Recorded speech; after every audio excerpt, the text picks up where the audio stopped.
FCRA यानी विदेशी चंदा बिल, जिसका विरोध अमेरिका तक में हो रहा है। ऐसा क्या है इस प्रस्तावित कानून में जिसको लेकर भारत में ईसाई संगठनों से लेकर विपक्ष तक सवाल उठा रहा है? और अमेरिका के एक सांसद ने इसे ईसाइयों पर हमला तक क्यों बताया? सरकार इस बिल को 12 अगस्त को संसद में पेश कर सकती है और मॉनसून सत्र खत्म होने से पहले इसे दोनों सदनों से पास कराने की कोशिश की जा सकती है। लेकिन इस पूरे विवाद को समझने से पहले ये जानना जरूरी है कि आखिर एफसीआरए है क्या, इसमें बदलाव क्यों किया जा रहा है और सरकार के प्रस्तावित संशोधन पर इतना बवाल क्यों है। एफसीआरए यानी फॉरेन कंट्रीब्यूशन रेगुलेशन एक्ट एक ऐसा कानून जो भारत में विदेश से मिलने वाले चंदे और फंडिंग को रेगुलेट करता है। इसके दायरे में एनजीओ, सिविल सोसाइटी ऑर्गेनाइजेशन, शैक्षणिक संस्थान और धार्मिक संस्थाएं आती हैं। मौजूदा कानून के तहत विदेशी चंदे को लेने और उसके इस्तेमाल को लेकर कई नियम है। सरकार का कहना है कि प्रस्तावित संशोधन का मकसद विदेशी फंड और उससे खरीदी या बनाई गई संपत्तियों के प्रबंधन से जुड़ी मौजूदा कानूनी और प्रशासनिक कमियों को दूर करना और विदेशी फंडिंग के दुरुपयोग को रोकना है। लेकिन विपक्ष और कई संस्थाओं का आरोप है कि नए प्रावधानों से सरकार के हाथ में जरूरत से ज्यादा अधिकार आ जाएंगे। इस विवाद की ताजा कड़ी मिजोरम के मुख्यमंत्री लालदुहोमा की केंद्रीय गृह मंत्री अमित शाह से मुलाकात है। लालदुहोमा ने संसद परिसर में बताया कि उन्होंने नए एफसीआरए बिल को लेकर अपनी आशंकाएं गृह मंत्री के सामने रखी। उनके साथ मिजोरम कोहरान समिति के अध्यक्ष जॉन राल्दोसांगा और काउंसिल ऑफ चर्चेज इन मिजोरम के महासचिव भी मौजूद थे। प्रतिनिधिमंडल ने बिल में कई बदलावों की मांग रखी। सबसे अहम मुद्दा था कानून को पीछे की तारीख से यानी रेट्रोस्पेक्टिव तरीके से लागू ना किया जाए। लालदुहोमा के मुताबिक अमित शाह ने भरोसा दिलाया कि नया कानून रेट्रोस्पेक्टिव इफेक्ट से लागू नहीं होगा। बाकी मुद्दों पर लिखित जवाब देने की बात कही गई है। लालदुहोमा ने यह भी बताया कि सरकार 12 अगस्त को संसद में बिल पर चर्चा शुरू कर सकती है। अब आते हैं उस प्रावधान पर जिसको लेकर सबसे ज्यादा चिंता बताई जा रही है। प्रस्तावित संशोधन में उन संस्थाओं की विदेशी फंडिंग और संपत्तियों को लेकर नया सिस्टम बनाया जा रहा है जिनका एफसीआरए रजिस्ट्रेशन खत्म हो जाता है, रद्द हो जाता है या संस्था खुद अपना रजिस्ट्रेशन वापस कर देती है। मौजूदा कानून में ऐसी स्थिति में विदेशी चंदे से बनी संपत्तियों को लेकर कुछ प्रावधान है, लेकिन सरकार का कहना है कि संपत्तियों की देखरेख, उनके इस्तेमाल और विवादों को सुलझाने के लिए मौजूदा व्यवस्था पर्याप्त स्पष्ट नहीं है। इसी कमी को दूर करने के लिए बिल में नया चैप्टर 3A जोड़ने का प्रस्ताव है। इसके तहत केंद्र सरकार एक डेजिग्नेटेड अथॉरिटी यानी नामित प्राधिकरण नियुक्त कर सकेगी। अगर किसी संस्थान का एफसीआरए रजिस्ट्रेशन खत्म हो जाता है तो इस अथॉरिटी के पास विदेशी चंदे और उससे पूरी या आंशिक रूप से खरीदी गई संपत्तियों की देखरेख और प्रबंधन की जिम्मेदारी आ सकती है। यानी संस्था का रजिस्ट्रेशन खत्म होने के बाद उसकी विदेशी फंडिंग और उससे जुड़ी संपत्तियां सीधे उसके नियंत्रण में नहीं रहेंगी। यहां तक कि ऐसी संपत्तियों की देखरेख के लिए विदेशी चंदे से बची राशि का इस्तेमाल भी किया जा सकता है। हालांकि प्रस्तावित व्यवस्था में संस्थाओं के लिए वापसी का रास्ता भी रखा गया है। अगर निर्धारित अवधि के अंदर संस्था को दोबारा एफसीआरए रजिस्ट्रेशन मिल जाता है या उसका रिन्यूअल हो जाता है तो बची हुई विदेशी फंड की राशि वापस की जा सकती है और संपत्तियों पर कंट्रोल भी लौट सकता है। लेकिन अगर तय वक्त के अंदर रजिस्ट्रेशन बहाल नहीं होता या संस्था बंद हो जाती है तो संपत्ति और बचा हुआ फंड स्थायी रूप से सरकारी प्राधिकरण के पास जा सकता है। यही प्रावधान धार्मिक और सामाजिक संगठनों की सबसे बड़ी चिंता बन गया है। प्रस्तावित बिल में इस अथॉरिटी को संपत्ति बेचने तक की शक्ति देने की बात है। अगर विदेशी फंड से खरीदी गई जमीन या बिल्डिंग उसके नियंत्रण में आती है तो जरूरत पड़ने पर उसे बेचा जा सकता है। बिक्री से मिलने वाला पैसा और बचा हुआ विदेशी चंदा भारत की संचित निधि में जमा किया जाएगा। अथॉरिटी खरीदार को बिक्री का प्रमाण पत्र भी दे सकेगी जिसके आधार पर वो संपत्ति अपने नाम रजिस्टर करा सकेगा।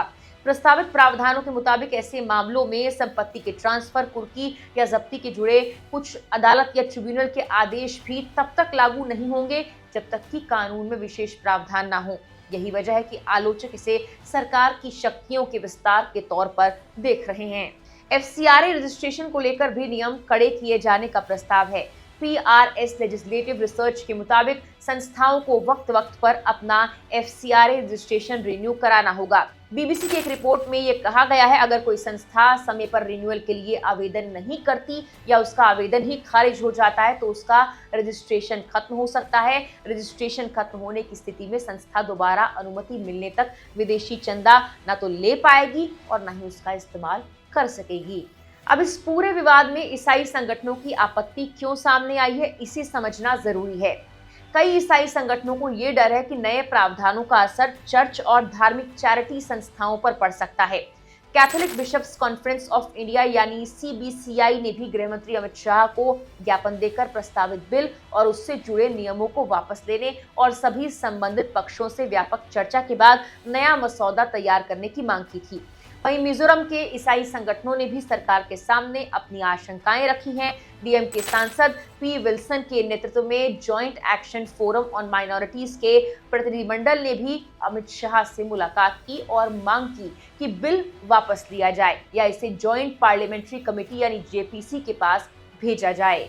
विपक्ष भी इस बिल के खिलाफ मुखर है। कांग्रेस के वरिष्ठ नेता KC वेणुगोपाल ने कहा कि नेता प्रतिपक्ष राहुल गांधी ने सरकार को स्पष्ट कर दिया है कि पूरा विपक्ष एकजुट है और इस बिल को पास नहीं होने देगा। सरकार और विपक्ष के बीच इस मुद्दे पर टकराव ऐसे वक्त में है जब मॉनसून सत्र खत्म होने में ज्यादा वक्त नहीं बचा है।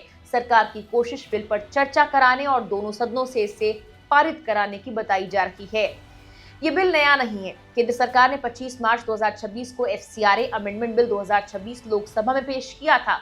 उस समय भी इसके प्रावधानों को लेकर विपक्ष और कई NGOs ने आपत्ति जाहिर की थी। आरोप था कि प्रस्तावित बदलाव केंद्र सरकार को बहुत ज्यादा अधिकार दे सकते हैं और विदेशी फंडिंग पर निर्भर अल्पसंख्यक संस्थाओं पर कार्रवाई का रास्ता खुल सकता है। सरकार ने तब इसे राष्ट्रीय सुरक्षा और विदेशी फंड के दुरुपयोग को रोकने की जरूरत से जोड़कर समझाया था। संसदीय कार्य मंत्री किरेन रिजिजू ने कहा था कि बिल का मकसद किसी धर्म को निशाना बनाना नहीं है। प्रधानमंत्री नरेंद्र मोदी ने भी चुनाव प्रचार के दौरान ईसाई समुदाय को भरोसा दिलाया था कि उनकी सरकार उनके हितों के खिलाफ काम नहीं करेगी और विपक्ष पर FCRA बदलावों को लेकर गलत जानकारी फैलाने का आरोप लगाया था। इस विवाद ने अब भारत से निकलकर अमेरिका तक का राजनीतिक रंग ले लिया है। अमेरिकी सांसद रायली मूर ने सोशल मीडिया पोस्ट में भारत के प्रस्तावित FCRA संशोधनों की आलोचना की। उन्होंने कहा कि भारत में ईसाई धर्म का इतिहास बहुत पुराना है और आरोप लगाया कि नए बदलाव चर्च और धार्मिक चैरिटी संस्थाओं पर सरकार का नियंत्रण बढ़ा सकते हैं। मूर ने इसे ईसाइयों के खिलाफ हमला बताते हुए कहा कि अगर बिल इसी स्वरूप में आगे बढ़ता है तो ये भारत अमेरिका द्विपक्षीय संबंधों के लिए गंभीर चिंता का विषय भी हो सकता है। भारत ने इस बयान पर भी जवाब दिया। विदेश मंत्रालय के प्रवक्ता रणधीर जायसवाल ने साफ कहा कि विधायी मामले भारत का आंतरिक विषय हैं और संसद इस पर फैसला लेती है। उन्होंने साथ ही कहा कि दुनिया के कई देश, जिसमें अमेरिका भी शामिल है, विदेशी फंड को रेगुलेट करते हैं। यानी भारत सरकार का रुख साफ है, विदेशी फंडिंग को नियंत्रित करना किसी एक धर्म के खिलाफ कार्रवाई नहीं, बल्कि देश के कानून और नियमन से जुड़ा विषय है। हालांकि सरकार ने कुछ बदलावों में राहत का भी प्रस्ताव रखा है। मौजूदा FCRA कानून के तहत कई श्रेणियों के लोगों और संस्थाओं के लिए विदेशी चंदा लेना पहले से प्रतिबंधित है, जिसमें चुनाव लड़ने वाले उम्मीदवार, राजनीतिक दल, जज, सांसद और विधायक जैसी श्रेणियां शामिल हैं। प्रस्तावित संशोधन में समाचार और समसामयिक कार्यक्रम बनाने या प्रसारित करने से जुड़े प्रतिबंधों का दायरा व्यक्तिगत स्तर तक बढ़ाने की बात है। वहीं PRS के मुताबिक कानून के उल्लंघन पर अधिकतम सजा 5 साल से घटाकर 1 साल करने का प्रस्ताव है। अगर कोई व्यक्ति नामित प्राधिकरण के फैसले से असंतुष्ट है तो 90 दिनों के अंदर जिला न्यायाधीश की अदालत में अपील भी कर सकेगा। तो कुल मिलाकर FCRA अमेंडमेंट बिल 2026 की कहानी सिर्फ विदेशी चंदे के नियम बदलने तक सीमित नहीं है। एक तरफ सरकार इसे विदेशी फंडिंग में पारदर्शिता, जवाबदेही और संपत्तियों के बेहतर प्रबंधन के लिए जरूरी बता रही है। दूसरी तरफ विपक्ष, कई NGOs और ईसाई संगठन इसे सरकार की शक्तियों के विस्तार के तौर पर देख रहे हैं और संपत्तियों पर सरकारी नियंत्रण को लेकर सवाल उठा रहे हैं। अब सबकी नजर 12 अगस्त पर है, जब संसद में इस बिल पर चर्चा शुरू होने की संभावना है। असली सवाल यही है कि सरकार अपने प्रस्तावित प्रावधानों को किस तरह से स्पष्ट करती है, विपक्ष और धार्मिक संगठनों की आपत्तियों पर क्या जवाब देती है और क्या ये बिल मौजूदा स्वरूप में संसद की मंजूरी हासिल कर पाता है। फिलहाल के लिए इस वीडियो में इतना ही।